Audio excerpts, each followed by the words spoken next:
வணக்கம். இன்னைக்கு நாம ஒரு 3 விஷயத்த பத்தி பார்க்க போறோம். இந்த 3மே பார்த்தீங்கன்னா, வேளாண் தொடர்பானது. அதுல ஃபர்ஸ்ட் பார்த்தீங்கன்னா, உழவன் செயலி. இந்த ஆப் பார்த்தீங்கன்னா, நம்ம தமிழ்நாடு கவர்மெண்ட் உழவர்களுக்காக உருவாக்கின ஒரு மொபைல் அப்ளிகேஷன். 2வது என்ன அப்படின்னு சொல்லிட்டு பார்த்தீங்கன்னா, உயிரி உர திட்டம். இதுவும் நம்ம தமிழ்நாடு கவர்மெண்ட் தான் உருவாக்கியிருப்பாங்க. 3வது என்ன அப்படின்னு சொல்லிட்டு பார்த்தீங்கன்னா, பிரதம மந்திரி பயிர் காப்பீட்டு திட்டம். இது நம்ம சென்ட்ரல் கவர்மெண்ட் உருவாக்கியிருப்பாங்க. ஸோ இந்த 3 பத்தின டீட்டெயில் இன்ஃபர்மேஷன் தான் நம்ம பார்க்க போறோம். ஃபர்ஸ்ட் பார்த்தீங்கன்னா, உழவன் செயலி. இந்த அப்ளிகேஷன் பார்த்தீங்கன்னா நம்ம தமிழ்நாடு கவர்மெண்ட் தான் லான்ச் பண்ணாங்க. ஸோ அதாவது யார் அப்படின்னு சொல்லிட்டு பார்த்தீங்கன்னா, அப்போ முன்னாடி இருந்த சிஎம்மான பழனிசாமி அவர்கள் தான் இதை லான்ச் பண்ணியிருப்பாங்க. ஸோ இந்த ஆப்பில் மொத்தம் 2 லாங்குவேஜ் தான் இருக்குது. ஒன்று தமிழ், இன்னொன்று இங்கிலீஷ். இந்த 2 லாங்குவேஜில் தான் ஏதாவது ஒரு லாங்குவேஜை நீங்கள் பார்த்துக்க முடியும். சரிங்களா?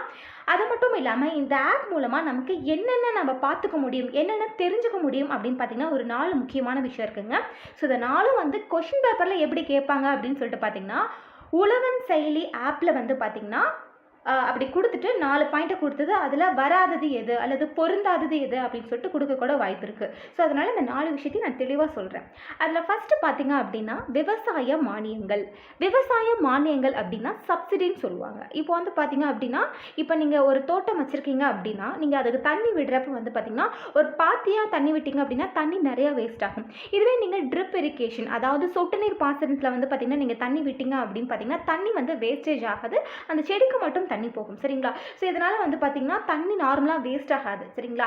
ஸோ இந்த மாதிரி விஷயத்துக்கு பார்த்தீங்கன்னா கவர்மெண்ட் சப்சிடி கொடுப்பாங்க. இதுதான் விவசாய மானியங்கள் அப்படின்னு சொல்கிறேன். நான் ஒரு எடுத்துக்காட்டாக தான் அதை சொல்கிறேன். 2வது என்ன பார்த்தீங்க அப்படின்னா, விவசாய உபகரணங்கள். எடுத்துக்காட்டு டிராக்டர். ஸோ இந்த மாதிரி ஒவ்வொரு விவசாய உபகரணங்களை பற்றின எல்லா இன்ஃபர்மேஷனும் பார்த்தீங்கன்னா இந்த ஆப்பில் இருக்கும். 3வது என்ன அப்படின்னு சொல்லிட்டு பார்த்தீங்கன்னா, பயிர் காப்பீட்டு தகவல்கள். பயிருக்கு காப்பீடா, எப்படி மனுஷனுக்காக இருக்கட்டும், நிறைய பொருட்களுக்கெல்லாம் காப்பீடு இருக்குது. ஸோ அதே மாதிரி தான் பார்த்தீங்கன்னா பயிர்களுக்கும் காப்பீடு இருக்குது. ஸோ கிராப் இன்சூரன்ஸ் அப்படின்னு சொல்லுவாங்க. இப்போ பார்த்தீங்கன்னா உங்கள் தோட்டம் பார்த்தீங்கன்னா ஒரு வெள்ளத்தாலேயோ புயலாலேயோ பாதிக்கப்பட்டுருச்சு அப்படின்னு சொல்லிட்டு பார்த்தீங்க அப்படின்னா, அல்லது பூச்சிகள், ஸோ எந்த இது வேணா இருக்கலாம். சரிங்களா? ஸோ பாதிக்கப்பட்டு நீங்கள் ரொம்ப லாஸ் ஆகிட்டீங்க அப்படின்னு சொல்லிட்டு பார்த்தீங்க அப்படின்னா, அப்போ நீங்கள் ஆஃபீஸஸ் கிட்ட ரெக்வஸ்ட் கொடுத்தீங்க அப்படின்னா, ஸோ உங்கள் ஃபீல்டை வியூ பண்ணிவிட்டு, ஸோ அது உண்மையாலே பாதிப்பாயிருக்கா அப்படின்னு சொல்லிட்டு பார்த்துட்டு உங்களுக்கு பார்த்தீங்கன்னா ஒரு அமௌண்ட் கொடுப்பாங்க. ஸோ இந்த மாதிரி பயிர் காப்பீட்டு தகவல்கள் பற்றியும் நீங்கள் இதில் தெரிஞ்சுக்கலாம். 4வது என்ன அப்படின்னு சொல்லிட்டு பார்த்தீங்கன்னா, காலநிலை. ஸோ எப்போ வெயில் அடிக்கும், எப்போ மழை பெய்யும், எப்போ குளிராக இருக்கும் அப்படிங்கிற இன்ஃபர்மேஷன்ஸ் எல்லாமே பார்த்தீங்கன்னா இந்த ஆப் மூலமாக நீங்கள் தெரிஞ்சுக்கலாம். ஸோ இந்த 4 விஷயங்கள் ரொம்ப ரொம்ப இம்பார்ட்டன்ட். மறுபடியும் சொல்லிடுறேன். விவசாய மானியங்கள், 2வது விவசாய உபகரணங்கள், 3வது பயிர் காப்பீட்டு தகவல்கள், 4வது காலநிலை. ஸோ இந்த 4 விஷயங்களையும் பார்த்தீங்கன்னா உழவன் ஆப் மூலமாக நம்ம தெரிஞ்சுக்கலாம். அது மட்டும் இல்லாமல் அரசு மற்றும் தனியார் நிலையங்கள் இருக்கு இல்லைங்களா? ஸோ அங்கே இருக்க விதை மற்றும் உரங்களுடைய கையிருப்பை பார்த்தீங்கன்னா நம்ம தெரிஞ்சுக்க முடியும். சரிங்களா?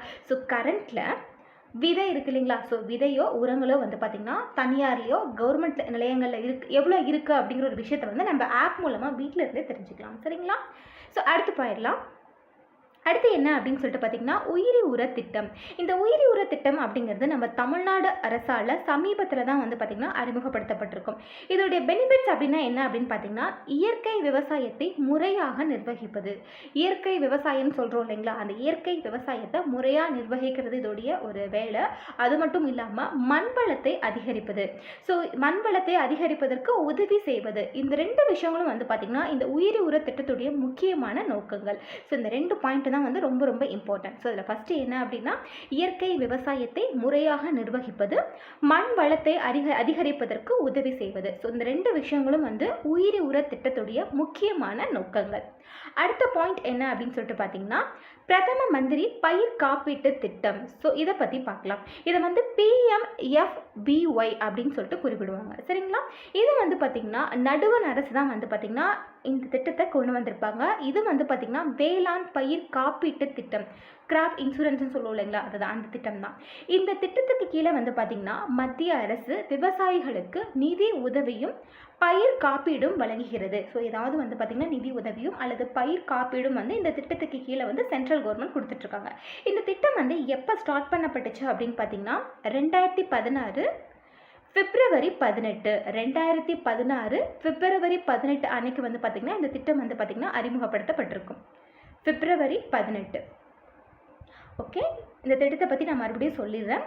பிரதம மந்திரி பயிர் காப்பீட்டு திட்டம். இந்த திட்டத்துடைய முக்கியமான விஷயம் என்ன அப்படின்னு பார்த்தீங்கன்னா, விவசாயிகளுக்கு நிதி உதவி அளிக்கிறது, அதே மாதிரி பயிர் காப்பீடு வழங்குறது. இந்த திட்டம் எப்போ அறிமுகப்படுத்தப்பட்டிருக்கும் அப்படின்னு பார்த்தீங்கன்னா 2016 பிப்ரவரி 18.